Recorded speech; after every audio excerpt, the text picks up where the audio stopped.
Welcome back mga kaaldab. Ito na naman po ang inyong lingkod, si Mr. Destiny. At magbibigay po tayo ng pinakamainit na update po ngayon sa social media. Mapapansin nyo mga kaaldab, no? Kapag clone lang yung nasa Itbulaga, hindi talaga lumalabas yung mga kaseksihan ni Mengay. Mapapansin mo na may mataba, may kumbaga di po ba, kaya nga po sabi ko sa inyo, marami rin talaga nakakapansin nito, marami rin po talaga nakaka-relate sa mga sinasabi ko. Kaya lang syempre aldab tayo eh, di po ba, hindi naman tayo po pwedeng sabihin nila na tama si Mr. Destiny, tama naman talaga yung mga binabalita niya eh. Kaya lang di ko lang alam kung bakit ayaw ng ganito, ayaw ng ganun, di po ba? Sabi ko nga po sa inyo, dito po sa channel ni Mr. Destiny, kung ano lang naman po ang latest, kung ano lang naman po ang trending, doon lang naman po tayo. Sa mga nagsasabi na fake news ako, sa mga nagsasabing, nako Mr. Destiny, move on ka na, tapos na yung boxing, tanggapin mo na yung katotohanan, lalo lang sila nang gigigil. Lalo lang po silang kumbaga naiinis, di po ba? Kita nyo naman po yung kagwapuhan ni Alden, di po ba? Yung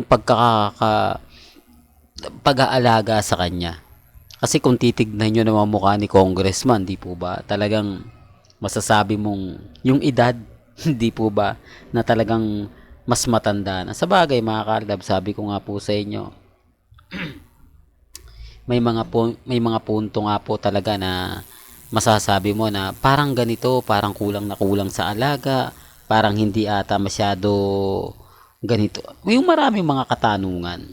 Di po ba na nung una nga po ine-expect mo na parang ang taas, ang laki ng itinanda ni Congressman Arjo. Sinasabi ng iba, eh syempre sa trabaho yan kaya ganyan. Well, pasensya na po kayo kung yun pa rin yung topic natin ha.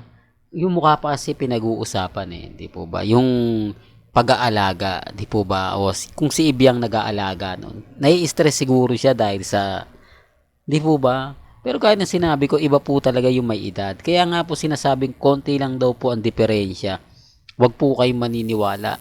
Nakikita rin naman po sa pagmumukha eh. Di po ba? Kaya nga sabi ko sa inyo, relax lang. Kampante lang. Di po ba? Malay nyo, bukas sa makalawa, tayo na po yung pinagpepiestahan. Tayo na po yung panalo. Sa ngayon, wala tayong magagawa kundi magantay. Tignan kung si Mengay nga po ba o si Alden nga po ba uuwi ng Pilipinas. Di po ba?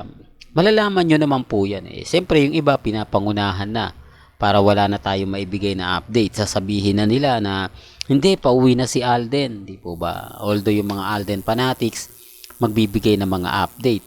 Normal lang po yun. Huwag po kayo magtaka. Dahil alam naman po natin na hindi naman talaga sila magre-react ng mga bagay-bagay na papabor sa Aldab. Lahat po ng sabihin natin, lahat po ng ipaliwanag ko, eh yun naman po talaga yung sasabihin nila. Di po ba? Kaya relax lang po kayo. Hayaan nyo na lang po sila. Alam naman po natin kung sino yung nagsasabi ng totoo eh. Di po ba?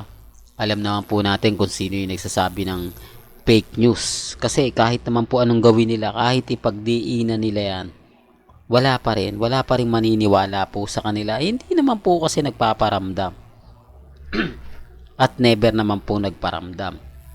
Ngayong weekend, dapat nga po magkasama na yan, di po ba? Bonding moment, di po ba? Pero wala talagang update kasi family ngayon eh, private family. Sabi nga ni Alden Richards, na kung saan mamayang hapon pa yan magbibigay ng mga kaganapan. Yun naman po eh, kumbaga pagsapit ng alas 3, di po ba, o kaya alas 6 yan, nag-update na yan. Yan yung tinatawag na 6 o'clock habit. Di po ba? May paganong-ganong ka pa, Mr. Destiny. Alam mo namang galit na galit sa'yo. O, totoo yan mga kaaldab. Marami pong bitter sa channel natin. Marami pong masasakit, maanghang na salita na ibinabato po sa akin. Lalo na nga po sa Instagram, sa Twitter, sa Instagram, sa Facebook, sa YouTube. Grabe, no? Yung panlalait, pandidistract na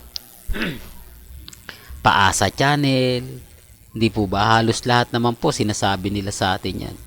Pero hindi naman po ako nagpapa-apekto. Kaya nga sabi ko sa mga mamis na kumbaga nai-stress sa mga sinasabi ng Armain, nai-stress sa mga napapanood nila, okay lang po yan, wag po kayong padadala.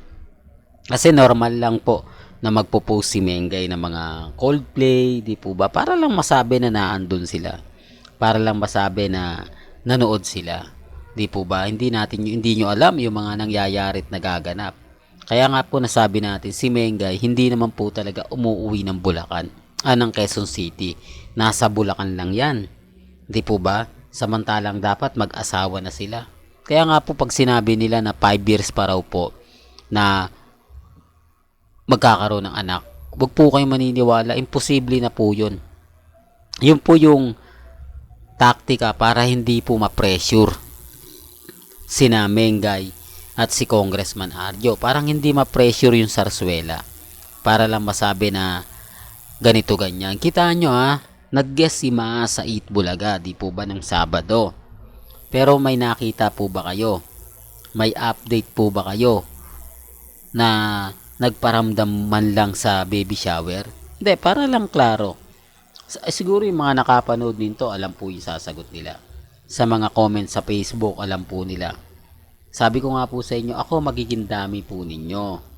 Kaya nga po ako ginagawa to para po sa inyo.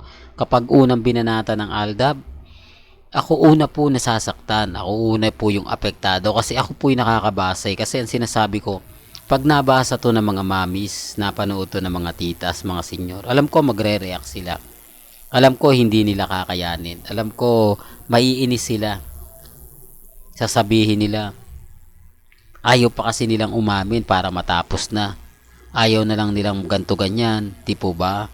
Para ganito. Alam niyo sa totoo lang po, na kila Mengay at Alden pa rin po simpatya ng iba.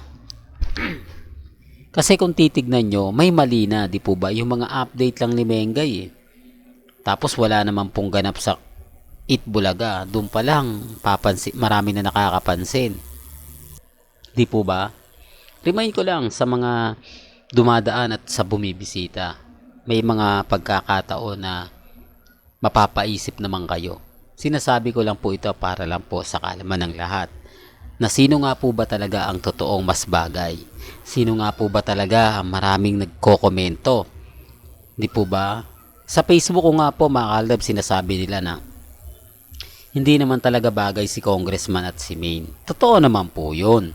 Kasi kung titignan nyo yung mga usapin po, talagang ang layo Di po ba? Kaya lang syempre kapag sabi ko nga po kapag ako kasi sila bitter. Yung tipong hindi nila tayo papaniwalaan. Yung tipong hindi, sinasabi lang yan kasi galit yan kay Di po ba? Yun po agad-agad yung mababasa ninyo, makikita ninyo. Pero okay lang yan. Normal lang naman po kasi yun Yung mga ganong mensahe, yung mga ganong update. Alam ko, nababasa ninyo yan. Alam ko, napapanood ninyo yan. Alam ko, napapakinggan po ninyo yan. Pero ako, kampante lang. Di po ba? Wag po kayo lang basta-basta magpapa-apekto sa mga pahayag at sinasabi po ng iba. Lalo na po pagdating sa Instagram, sa Twitter at sa Facebook kasi tayo naman po talaga yung wagi. Di po ba? Real talk mga kaaldab. Kung mapapansin nyo, yung mga post ngayon, wala na. Hindi na po siya ganun kainit. Hindi na siya katulad ng dati. Di po ba? Real talk mga kaaldab. Iba po yung sobrang init. Iba po yung sobrang dikit. Di po ba? Na mga sinasabi at pahayag po ng iba. Pero hanggang dito na lang po yung updates natin. Mga kaaldab, bahala na po kayo magkomento.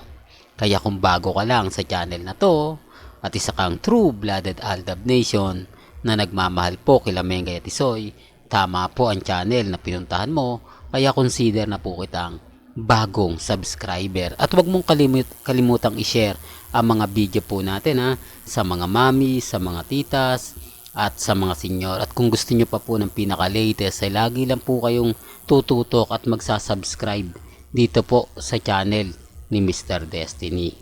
Hanggang sa muli, salamat po sa panonood at pakikinig.